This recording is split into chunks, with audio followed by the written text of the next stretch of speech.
Вітаю вас у своєму саду. Я Світлана. І сьогодні розповім, як я буду висаджувати свій останній рододендрон. Останній, тому що всі остальные я вже висадила. Это те рододендроны, которые зимовали у меня вон в том тамбуре всю зиму. Рассказывала, почему на прогулках. Посмотрим, как он себя чувствует. Покажу, что я кладу в посадочную яму, где нашла ему место. Спешу, уже сбегала в лес, набрала хвойного опада, потому что у нас через час обещают сильнейший дождь и ветер. Крокусы мои цветут, несмотря ни на что и вопреки всему. И ботанические, и крупноцветковые вон те, но не раскрылись, потому что солнышка нету. Ну а мы идемте смотреть, как я буду это делать.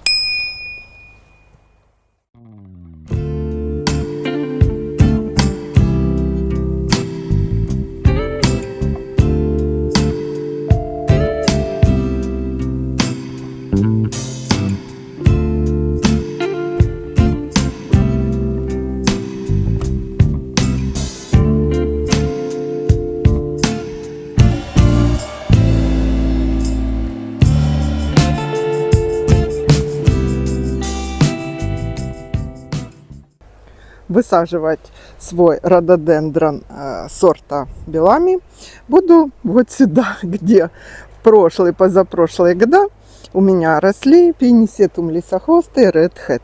Почему я их отсюда убрала? Потому что они мне сильно выросли и завалили мои скальные можжевельники, минджулеп и на рододендроны сильную уж тень. Не ожидала я, что он такой большой будет.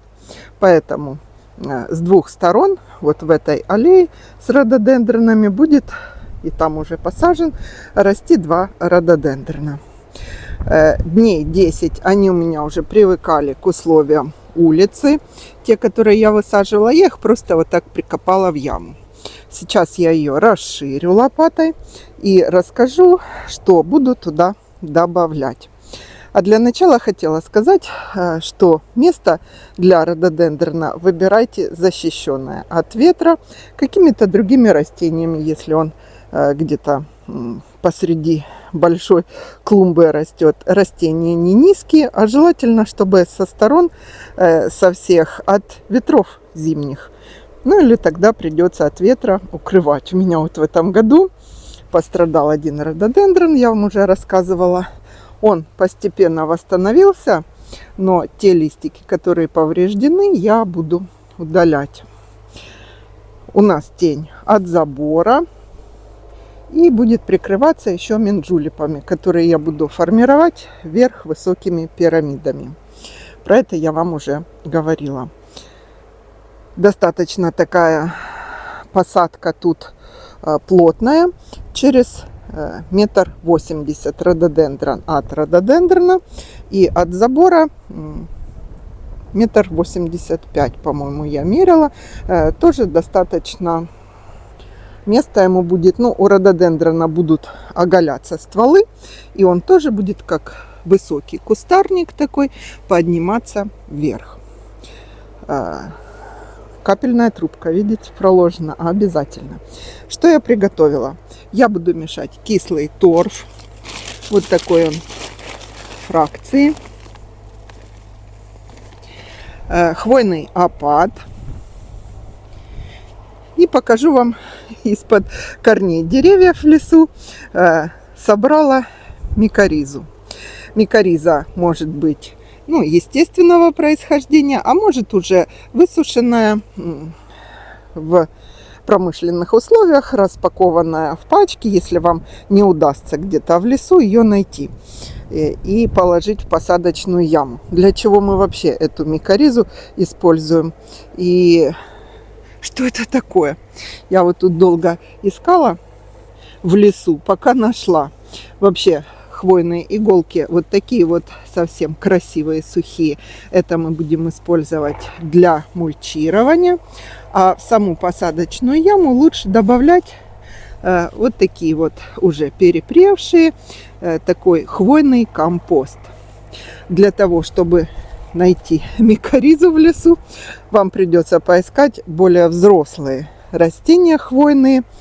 И что она представляет? Это уже немножко такая вот с белыми, такими перепревшими корнями грибов и растений. Микориза – это такой определенный симбиоз корней высших растений, ну, сосен, что там в лесу еще растет, какие-то дубы, у нас дубов много, и непосредственно грибов лесных.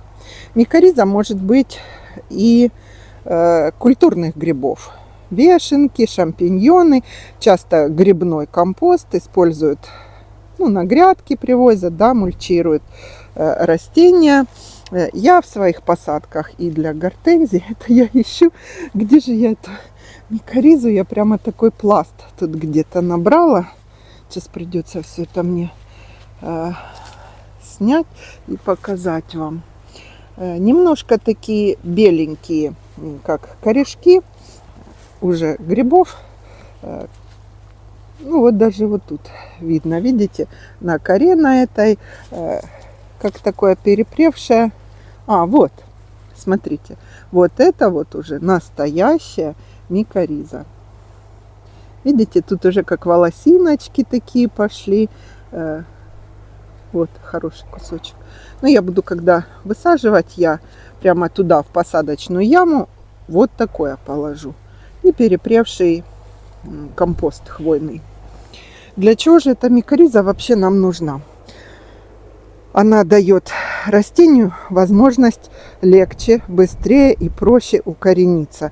То есть ее используют при пересадке и растений в саду, и можно даже использовать для комнатных растений.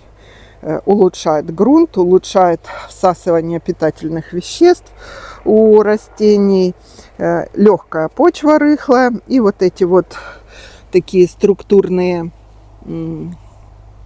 корешочки уже прямо тут видно.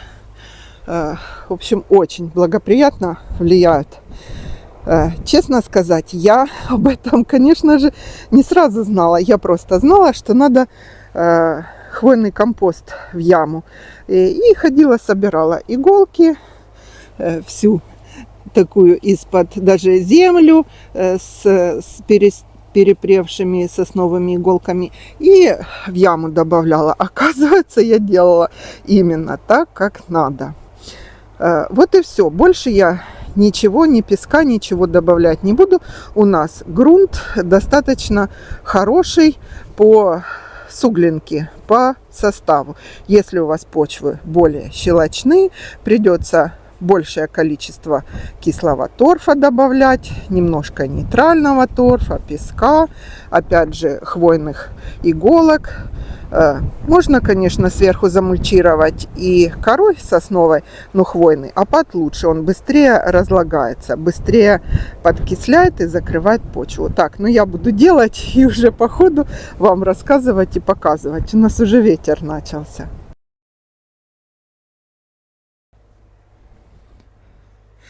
Ну вот я расширила свою посадочную яму. У нас вот такая почва, суглинки. Добавила сюда кислого торфа. Я вам показала, какой вот этот. Самый обычный кислый торф. В каком соотношении я сделала? Где-то садовой земли будет процентов 50, даже 60. Почему? Потому что в дальнейшем растение будет корнями проникать же в обычную нашу садовую землю. У меня это хороший слабокислый грунт. Значит, немножко верхового торфа и много хвойного опада. Прямо вот так вот стенки мы выкладываем им. Так, сейчас я возьму вот такой, как я вам показала, прямо перепревший. Выкладываем сюда прямо целую такую подушку. И на дно, не бойтесь, ничего не случится. с нашим рододендроном. Уже проверено на опыте. Выстилаем сильно. Высаживаем, не заглубляя, корневую шейку. Вот, хороший, прямо как пласт. Видите, такая подушка будет у нас. И вот это наша микориза тут. Так, сейчас еще найду. Сухие такие красивые, как я сказала, мы оставим, замульчируем сверху наш рододендрон. Так, думаю, пока хватит. А то у нас один хвойный опад тут получится. Так, дальше, смотрите. Осенью я, когда знала, что я буду рододендрон отправлять на зимовку, не высаживать, я его пересадила в кислый, вообще для голубики нашла грунт и пересадила. Он у меня так перезимовал. Видите, зимой корней не пустил.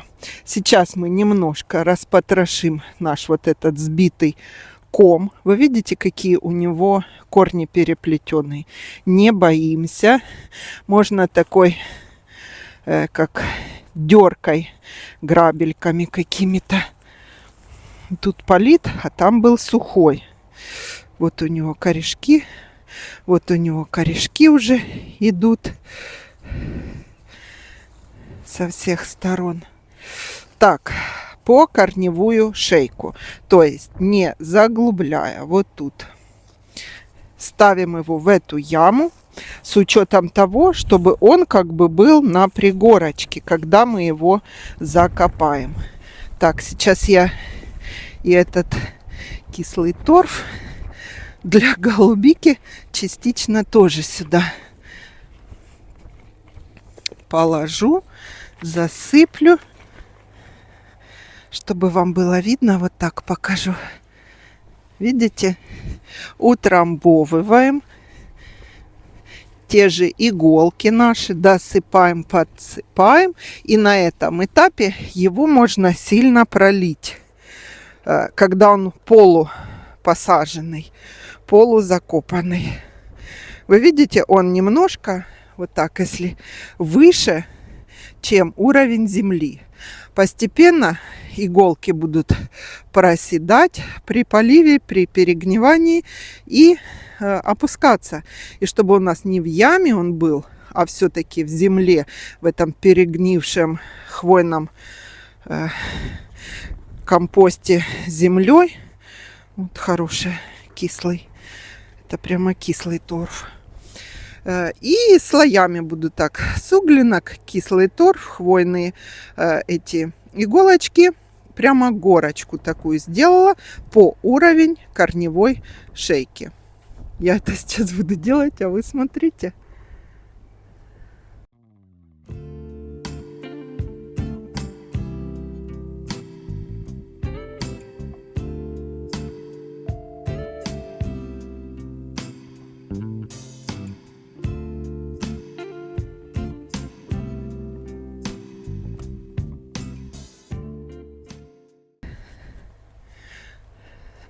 Ну и вот, что у нас получается. Льем и по растению, и под корень в посадочную яму. Льем много, чтобы, ну хотя у нас дождь сейчас будет, все равно он должен чувствовать себя хорошо. Лейка 10 литров, то одной лейки точно не хватит. Если дождя не предвидится, надо, может быть, и 2. Утрамбовываем прямо нашу вот эту кашу. И, как я говорила, вот этим вниз ложим. Видите? Такая подушка у нас. Прямо вот этому моему рододендрону, я вам хочу сказать, сильно повезло. Остальные я сажала быстро-быстро, просто-просто. А первые свои рододендроны, ну, вообще так, не заморачиваясь, ничего еще толком не зная. Вот этот мой рододендрон Германия посажен, ну, таким любительским способом. Повезло, что Земля у нас слабокислый грунт, и с ним все прекрасно. Он еще у меня, Германия, пересадку пережил. Так, у нас земля какая-то. Все, и мульчируем много. Для чего мульчируем? Много. Потому что, во-первых, если будут заморозки, корневая у нас не перемерзнет. Но он у меня уже стоял в горшке. А летом это лучшее, что может быть. Мне еще тут Вадим Петрович, видите, вот такой хвои нарубил не кусторезом, а этим дробилкой. Я еще замульчирую сверху этими иголочками. Что теперь мы делаем? Теперь мы ни в коем случае ничем не удобряем, потому что еще холодно. И чтобы прямо в рост растение тронулось, нам не надо. Ждем теплых дней. Расскажу вам, будем сыпать коллоидную серу и удобрения вновь посаженным растениям. Удобрения комплексные. Вот такой Вадим Петрович тут намолол мне. Я просыплю тут растения и частично рододендрон. Все, сейчас самое главное, ему полив и притенение, чтобы было, если вдруг жара начнется. Мы даже не знаем, у нас такой апрель может быть, что и 27, как в прошлом году. Тогда его придется притенять. Повторяю, ничем пока не удобряем, чтобы растение у нас не тронулось в рост, а потом замерзло и погибло. И мы цветения не дождемся, и ничего. Сорт Белами такой среднерослый, до 1,5 метров. Красивые белые с розовым цветы. Такие. По прихотливости не знаю. Посмотрим, как будем дружить. Чуть потеплеет в начале апреля. Первым делом я пройду хелатом железа по всем рододендронам. Потому что смотрю, некоторые уже начали и хлорозить. Ну, кстати, вот эти нормально. Даже и вот этот. Я удивляюсь. Но тут он прям хороший. А тут придется мне эту ветку вообще вот эту вырезать, наверное. Хотя, может быть, она пустит новые побеги. А вот я уже высадила я его. Это Аркадиус. Хорошо себя чувствует. Сейчас я его тоже пролью, замульчирую. И все. Смотрите на гортензии. Какие уже вот так видно почки. Уже вот-вот начнется настоящая весна. А на магнолии у меня полопались почки. Скоро будет цвести. Это магнолия суланжа. Альба суперба. Такие вначале немножко с розовинкой цветы, а потом чисто белые красивые. Альба. Все, успела я до дождя снять вам видео, показать посадку. Удобрений никаких пока не сыпем. Растормашиваем ком, если утрамбован сильно. Но он будет сильно утрамбован, потому что у рододендронов, видели, какой ком? Как мочалка прямо сбитая. Еще одна магнолия. Так, укрыты мои крупнолистные гортензии. Фантом. Посмотрите, какие почки у фантома. Ждем теплых дней. И тогда начинаем с подкормками и обработками. В апреле уже пойдет вовсю наша работа. Все, всего хорошего. Мне на этом кругу осталось 20 роз обрезать еще. И немножко плетистых возле входа в дом. Все, всего хорошего. Задавайте вопросы.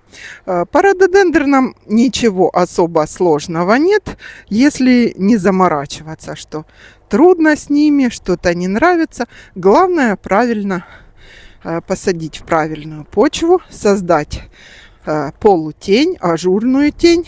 В глухую тень рододендроны не сажайте. Ну, посмотрите видео, у меня есть по рододендронам, там прямо все причины, почему не цветет, почему плохо растет. Всего хорошего, до встречи.